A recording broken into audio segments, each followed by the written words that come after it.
Ezekiel chapter 42.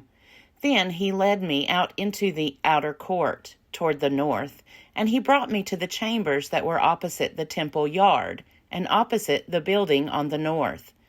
The length of the building that was on the north side was 100 cubits, and the width 50 cubits. Across the 20 cubits that belonged to the inner court, and facing the pavement that belonged to the outer court, the chambers rose gallery by gallery in 3 stories. In front of the chambers was a passage on the inner side, 10 cubits wide and 100 cubits deep, and its entrances were on the north. Now the upper chambers were narrower, for the galleries took more away from them than from the lower and middle chambers in the building, for they were in 3 stories, and they had no pillars like the pillars of the outer court. For this reason, the upper chambers were set back from the ground more than the lower and the middle ones. There was a wall outside parallel to the chambers, toward the outer court, opposite the chambers, 50 cubits long. For the chambers on the outer court were 50 cubits long, while those opposite the temple were 100 cubits long.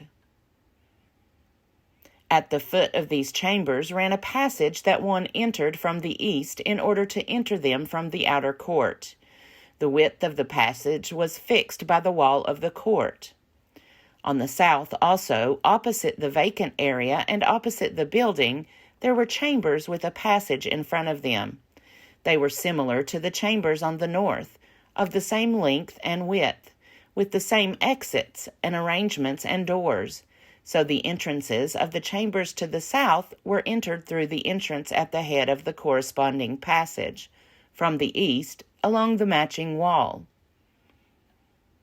Then he said to me, "The north chambers and the south chambers opposite the vacant area are the holy chambers, where the priests who approach the Lord shall eat the most holy offerings. There they shall deposit the most holy offerings, the grain offering, the sin offering, and the guilt offering, for the place is holy. When the priests enter the holy place, they shall not go out of it into the outer court without laying there the vestments in which they minister, for these are holy. They shall put on other garments before they go near to the area open to the people." When he had finished measuring the interior of the temple area, he led me out by the gate that faces east, and measured the temple area all around.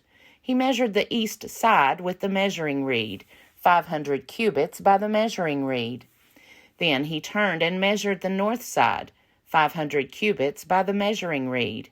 Then he turned and measured the south side, 500 cubits by the measuring reed.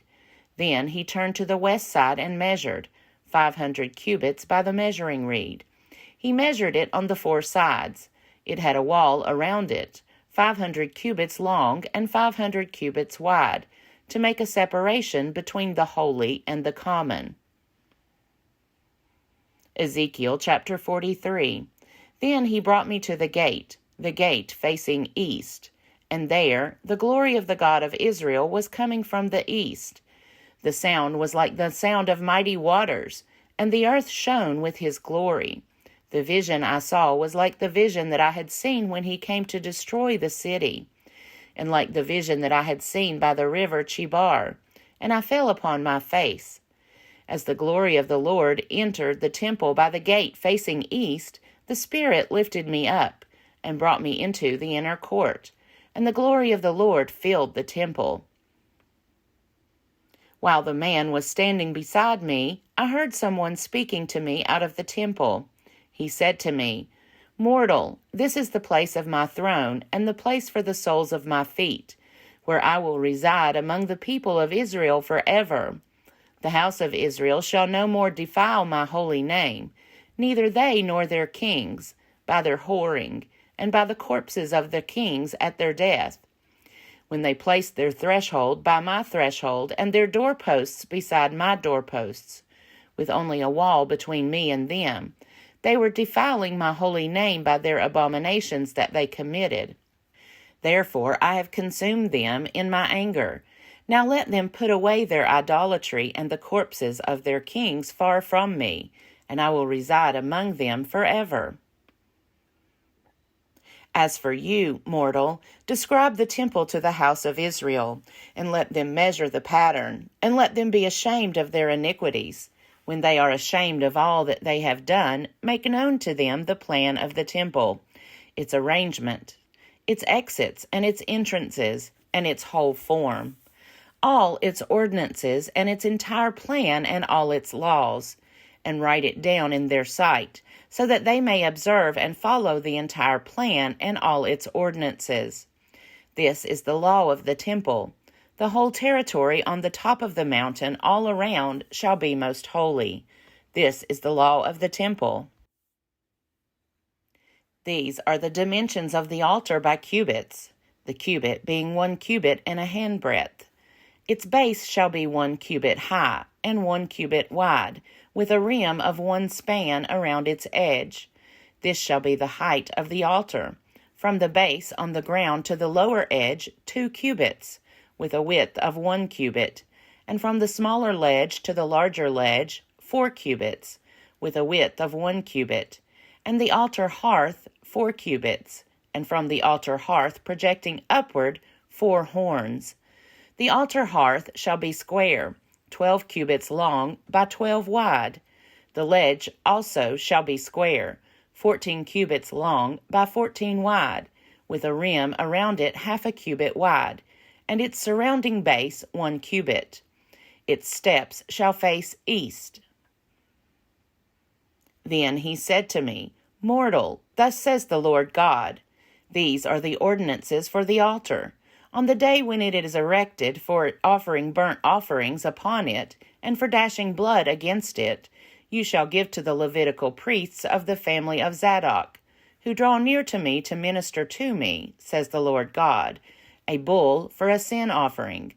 And you shall take some of its blood, and put it on the 4 horns of the altar, and on the 4 corners of the ledge, and upon the rim all around. Thus you shall purify it and make atonement for it.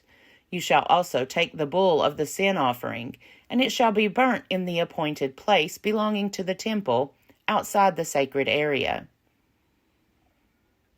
On the 2nd day you shall offer a male goat without blemish for a sin offering, and the altar shall be purified, as it was purified with the bull. When you have finished purifying it, you shall offer a bull without blemish, and a ram from the flock without blemish. You shall present them before the Lord, and the priests shall throw salt on them and offer them up as a burnt offering to the Lord. For 7 days you shall provide daily a goat for a sin offering. Also a bull and a ram from the flock without blemish shall be provided. 7 days shall they make atonement for the altar and cleanse it, and so consecrate it.